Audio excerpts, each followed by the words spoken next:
Welcome to Chamber Chats, a weekly series by the West Monroe West Washita Chamber of Commerce highlighting our valued members. As always, find out more about the Chamber and our members online at westmonroechamber.org. And now, this week's episode of West Monroe West Washita Chamber Chats. Hello everyone, welcome to today's episode of Chamber Chats, highlighting Ben Westerburg, Alderman of City of West Monroe. Thank you How for are having you? me. Yes. I'm excited to be here. This is a really cool thing y'all do. Yes, we are super excited to have you. I want to highlight, of course, all of the things that you do because I know you wear many hats. It's fine. So, can you tell us your position with the City of West Monroe? I am an elected alderman, and I'm an alderman at large, which means I serve the whole city, not just one section. Okay, and we know that there was some changes made this past election. I mean, nothing's ever been done that way in the history of West Monroe. Can you tell us a little bit about how that's changed? So West Monroe has always been an at-large city. We had 5 aldermen, all 5 would serve at large, meaning anybody from anywhere in the city could pick up the phone and call anyone. But we wanted to make sure, and of course to go along with other cities our size, to have districts. So and it's in, other cities our size in the state of Louisiana, but also in the whole country. So we had 3 districts now, North, Mid, and South District, and we elected our first black alderman ever, which is really amazing. Cool, and he's an awesome guy. Yeah, he really is. Mr. Welch is a good person. Yes, Rodney. So, tell us a little bit about how that can serve the community better, splitting that up and... Hopefully, it's going to give people in each of the districts someone that they are able to relate to and contact even better. West Monroe is not a huge city, but even a city our size, there's a ton of people to serve. And who do I call? Where do I go? Well, now in each district, you're going to have one specific alderman to contact. And as far as the at large, you've still got 2 people serving on the board that are concerned about everything. So we have a lot less trouble, I think, getting things passed because we are looking at not just one small section of the city, we're looking at the betterment of the whole city. So I think we have the best of both worlds. Yeah, and so I don't think that a lot of people know how city council works. Can you tell us a little bit about your structure? I guess the easiest way to relate it would be we're kind of the legislative branch. Kind of. Yeah. We are the stopgap where if our mayor was to do something crazy, we would be able to stop her. Thankfully. But thankfully, Mayor Stacy Mitchell is just amazing. Yes. And part of the reason we have so much unity is there's nothing bad being suggested. The suggestions that she's making, the things that we're doing as a city, we're all on board for because they're positive, good moves. And so we haven't had that much drama as far as that's concerned. But a lot of the things that we do are the not glamorous things. It's the road projects, it's the budget projects, it's the what do we do with utilities here? Is there a new regulation that we need to do, or what do we need to do to enforce this one? So not a lot of glamour when you're an alderman, but it's the things that people would notice if they weren't done right. Let's put it that way. And how do you guys build a consensus to spread projects over city council? I think it's a little bit of that what's better for the whole city thing. Even though we do have 3 districts now, hey, is this project great for the citizens?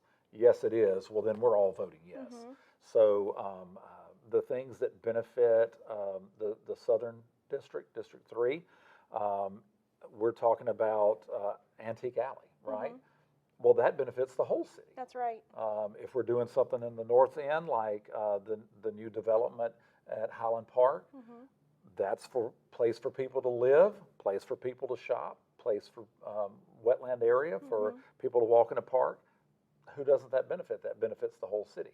So we look at it as a benefit for everyone, not just, oh, let me get my thing passed or my deal passed. No selfishness. So what brings you joy serving on council? I've had a heart to serve in politics, even when I was very, very young. I was a big Ronald Reagan fan. Yeah. And I was like, oh, if I could be like Ronald Reagan. And then I realized just how bad politics can get sometimes, and realized I probably don't want to go state level or certainly not federal level, but I can really make a difference in the local community. So I started volunteering and being on boards and things like that weren't elected.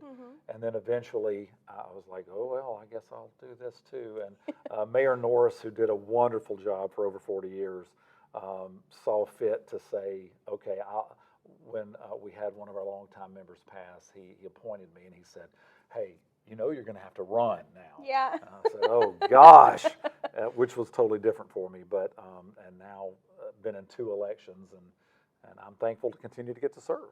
Yeah, that's awesome. So how often are city council meetings? We meet twice a month. Okay. The first Tuesday and the second Tuesday of every month. We put out the notifications in the city so anybody can come. We want as much public participation as we can. Of course. You don't have to be part of the city to come to the meetings, of course. You could work in the city of West Monroe. Correct. Yeah. If it affects you, we would love to have you there and love to have your input.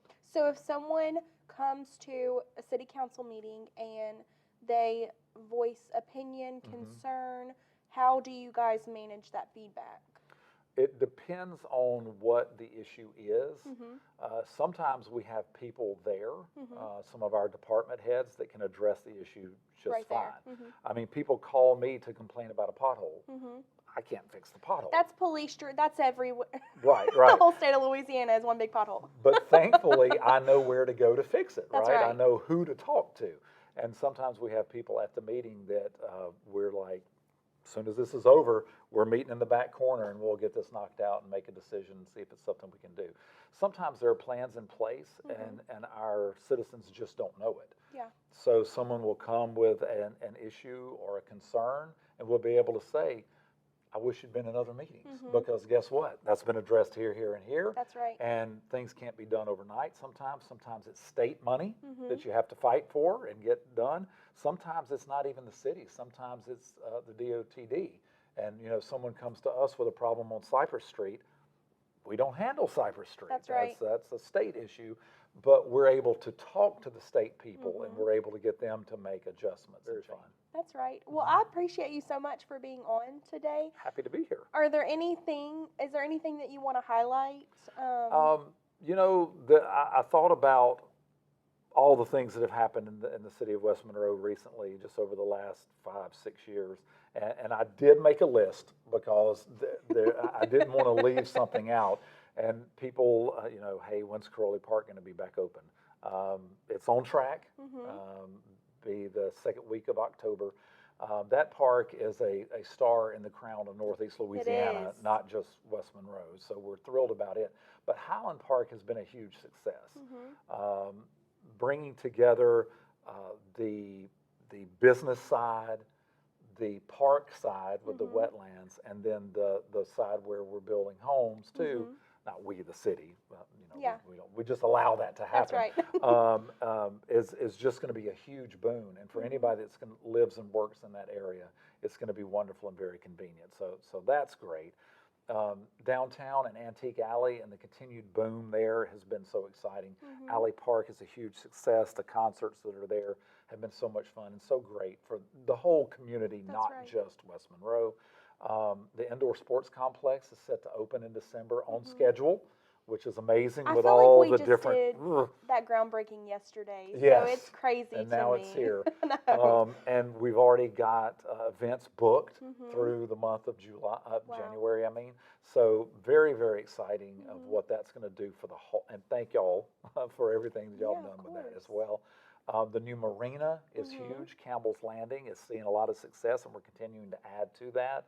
And then being the cleanest city. That's right. 3 years in a row is exciting because, again, anytime we can make the city cleaner and nicer for the people who live there and work there, then more people are going to live there and work there. That's right. So West Monroe. come to West Monroe. Yes, come to West Monroe.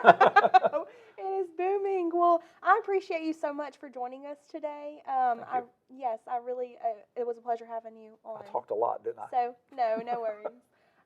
Thank you guys for watching today's episode of Chamber Chats, filmed right here at Louisiana Delta Community College. Stay tuned where we highlight more board members and chamber members. And if you want more information about the chamber, you can look up westmonroechamber.org. Thank you.